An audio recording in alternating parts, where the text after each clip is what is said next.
Being on a conscious spiritual journey means that there is a high likelihood that you are, in fact, a highly sensitive person. Now, this doesn't mean that you are unstable. It doesn't mean that you are weird by any means, but it means you are different. It means you are unique. And so, as you go through this understanding of recognizing that this experience that you often have of being a highly sensitive person means that you are highly aware of your environment and very sensitive or highly stimulated to the things around you, the people around you, and the experiences that you're having. Now, it's important though to understand that this experience of being sensitive is something that you must embrace because it is something that absolutely drives our universe forward, our collective consciousness forward, because it allows you to connect deeper with people in a way that most people cannot. Remember, 20% of our entire population consists of people such as yourself, people who are highly sensitive. And when you master this skill, this gift, you then learn to guide and support and follow through with contributing to the collective consciousness in a way that most of us cannot. So it's your job to transform this thing that feels overwhelming to something that actually feels empowering to you. Okay. Your job throughout this life is to recognize the unique attributes that make you special. So that way you can understand your purpose, understand your mission, understand who you are here. You see, we're all individual expressions of the divine, of God. But that also means that we are all unique with particular talents, gifts, attributes that the divine has given to you only. And so it is really a disservice if you do not live up and recognize these gifts, but more importantly, recognize them and then learn to master them so that way you can add to society, add to the community, add to and give to the universe as a whole. So your job is to go from understanding that this initial thing that feels overwhelming, that feels like a curse sometimes, that feels like a problem, really inconvenience in some other times, right? You really want to understand that it's only appears that way because you don't have the skills and the knowledge base and the experience to recognize that you just simply have to know where and how to live, how to set certain boundaries, how to understand what spaces work well for you and what spaces don't, and recognizing, okay, some environments are just not meant for you to be in, right? And that's okay. Some places we just should not go, right? Whereas other people may have been meant to be in those environments, right? But that's not really up to us to say. You have to recognize what vibrates, what resonates with who you are. And sometimes you getting some kind of signal, right, from your higher self tells you what it is you need to pay attention to. It tells you, okay, this is something that I don't feel right now, or I feel overwhelmed right now, or I feel overjoyed, whatever the feeling is. The feeling is there to incite and bring awareness to your mind and who you are. Then at that point, you use your brain to analyze, to collect the data, to come to a conclusion as to what's going on. So when it comes to being highly sensitive, when it comes to learning how to deal with these senses or these moments of feeling overwhelmed or overstimulated or highly aware, it is about getting into the practice, right? It is about putting in the reps of keep continuing to push yourself to even have these experiences so that way you are more likely and you will quickly understand, right, these experiences, understand these feelings that you have about certain things, about certain people, right? So your job is to analyze, to practice self-awareness so that way you can grow. So as we get into identifying your gift as a highly sensitive person, we need to lean into things like your triggers, right? You have to understand that when you understand and recognize the things that trigger particular emotions, particular thoughts, particular patterns of behavior, then is where you go into, okay, if this triggered something within me to feel a certain emotion, I have to acknowledge why, right? First, you can go into, why you've been triggered in the first place. Maybe it's based on an old experience that you had. Maybe it's based on trauma. Maybe you have to do some shadow work, or maybe just something of an intuitive feeling, right? Your gut feeling. Something is telling you to do something else, right? Something is telling you to perhaps stay where you are. Something is telling you to take a particular action, to move a certain direction, right?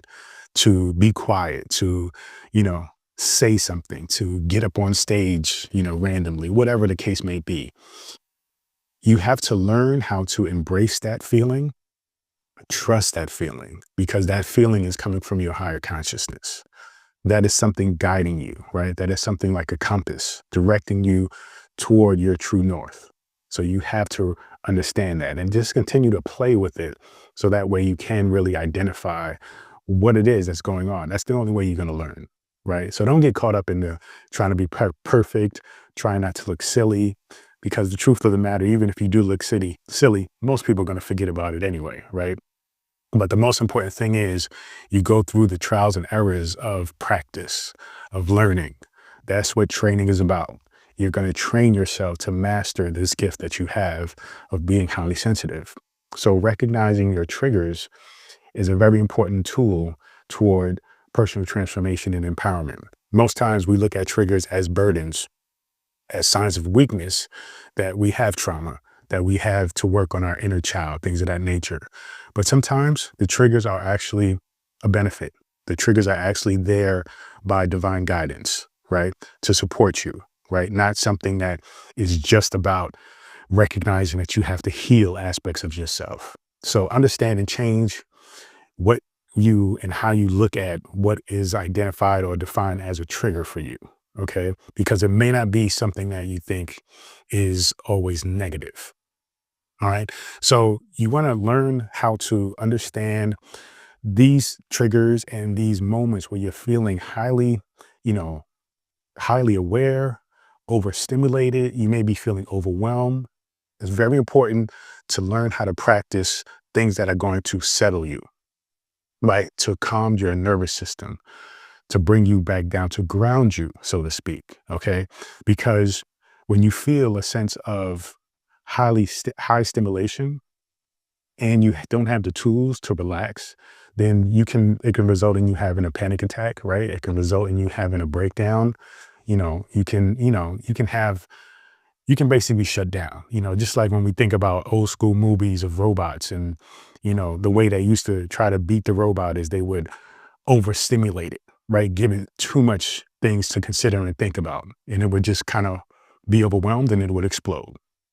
So essentially, when we are feeling that sense of overwhelm or overstimulation, our minds, our nervous systems can experience that to a degree.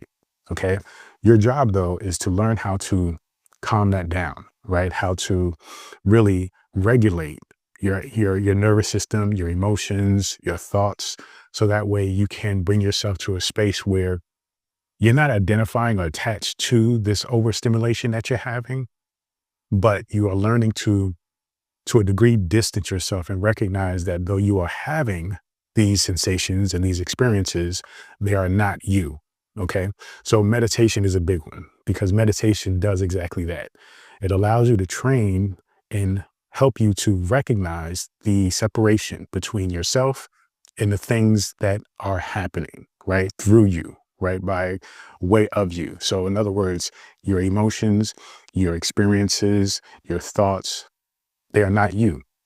They are simply expressions coming from you, but they are not you. So when you identify that you are the I am, right? I am having the experience, or I am feeling sad. I am thinking this. You're thinking it, but you are not that, right? You are the I.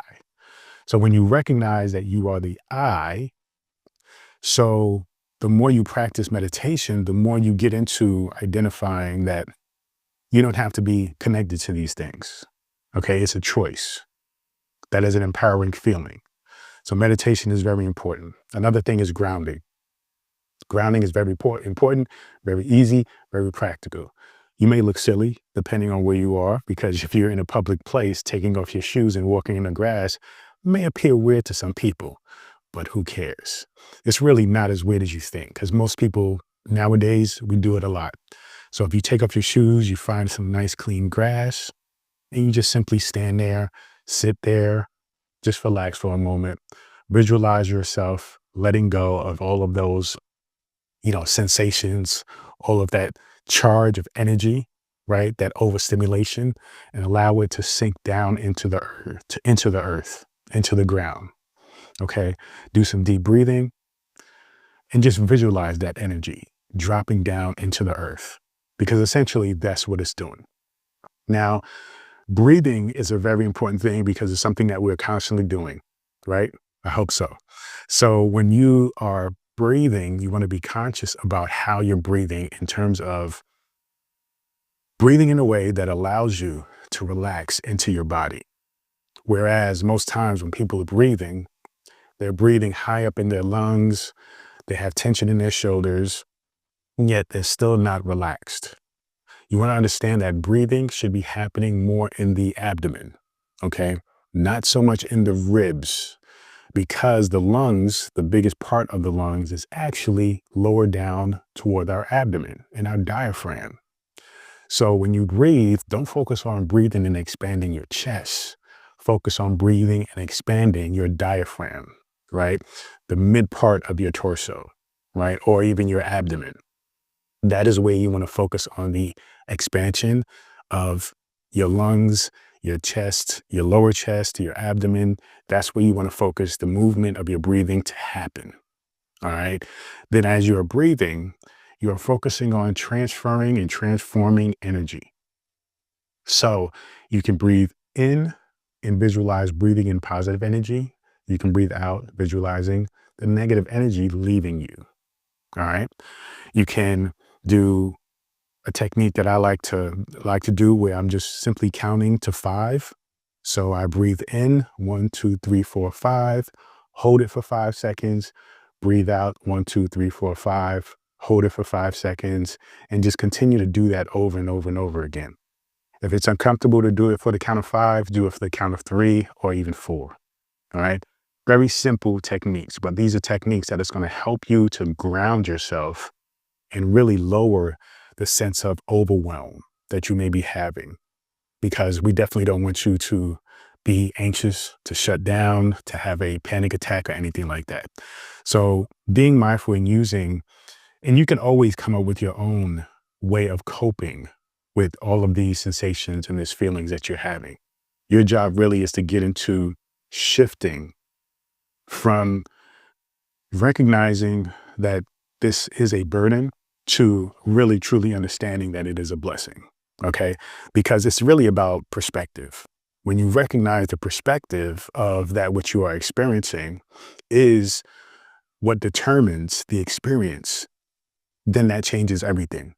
Okay. So recognize that. Understand your perspective is the thing that shifts everything else. When you change your perspective, you change the reality of what it is that you're going through and experiencing.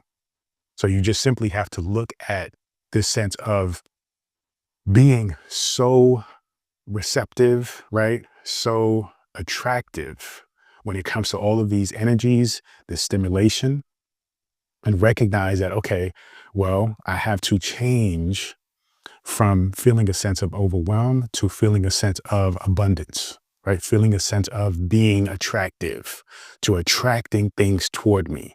Now you get to decide what it is that you're going to attract to you. Also, you get to master and figure out the things that you don't particularly want to attract, how you can use those things to your benefit when it comes to attracting what you want to attract, you see? Because it's all energy. You just have to learn how to transform the energy to, materialize and manifest that which you desire, right? It's that simple. So when it comes to recognizing this gift, you have to really ask yourself, well, why is this a gift? What makes this a gift? So what I want to get into is certain strengths of somebody who is highly sensitive has. One is being empathetic, right? Having empathy. Now, having empathy is one of those things that I personally can speak from because it's one of my gifts. It's one of the things that I love experiencing and expressing toward others is a deeper connection of recognizing a oneness between myself and them.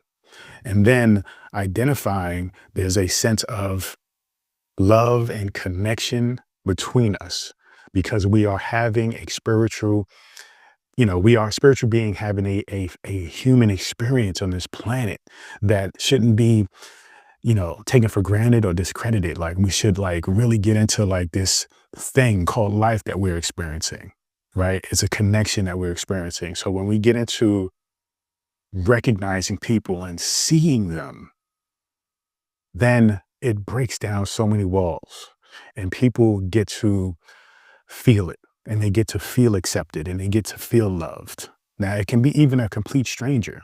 You just simply recognize that, okay, we're here together, and this is a gift. This is a beautiful thing. Out of all of life, right? Out of all of existence, you and I are here at the same time, right? We're like a cohort. We're like classmates, right? I could have been around thousands of years ago or thousands of years from now. They could have been around any other time in all of time in existence.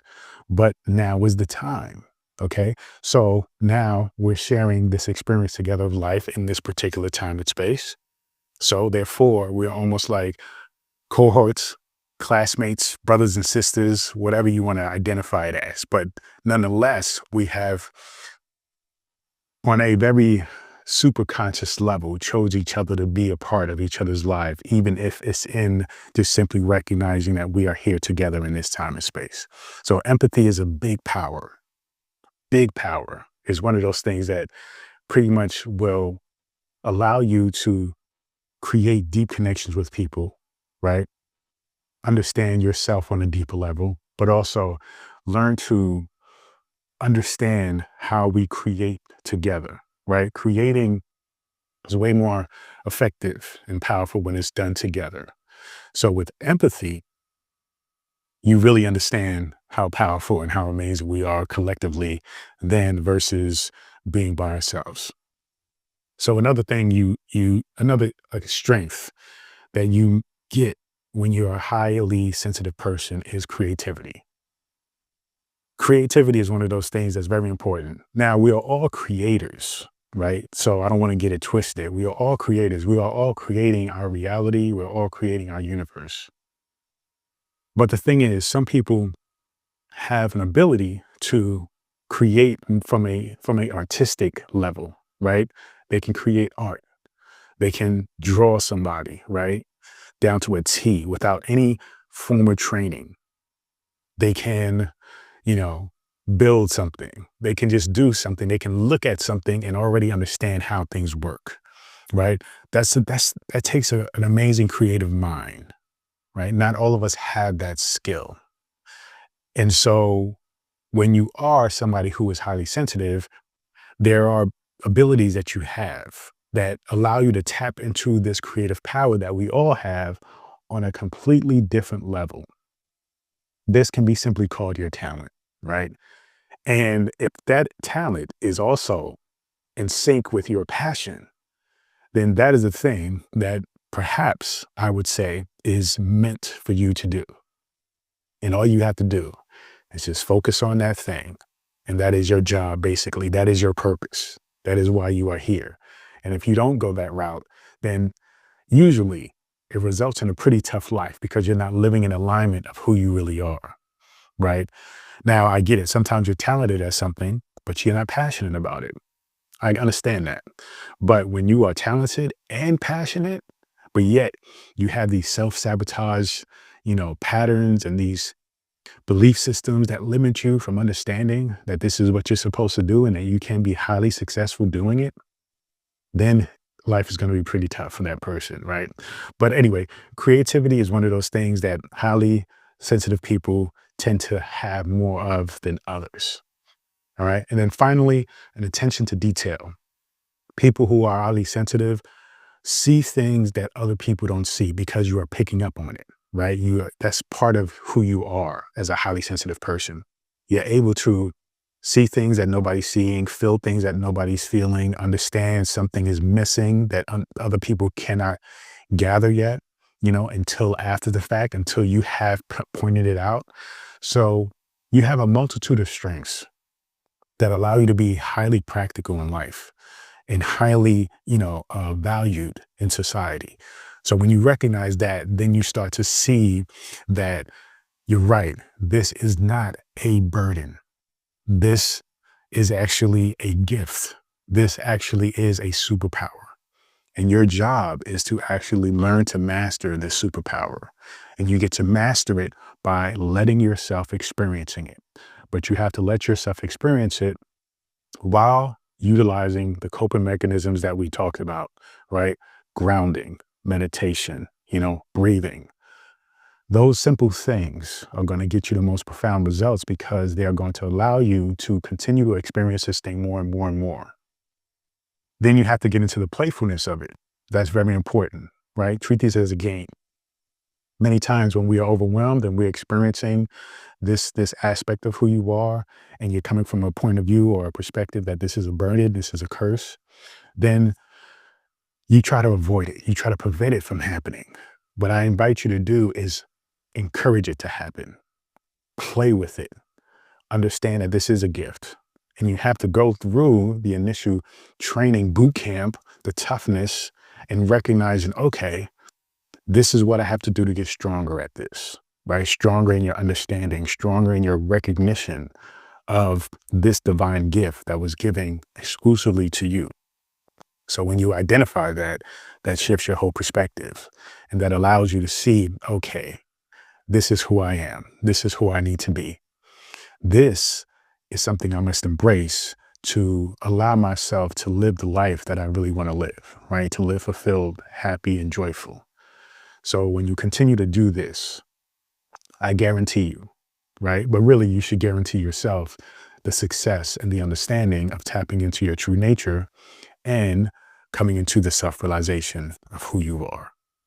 Thank you so much. Feel free to go to drabundant.com, subscribe to my daily newsletter, get access to this free ebook, and so much more. Continue to join me on this journey. Peace and abundance always.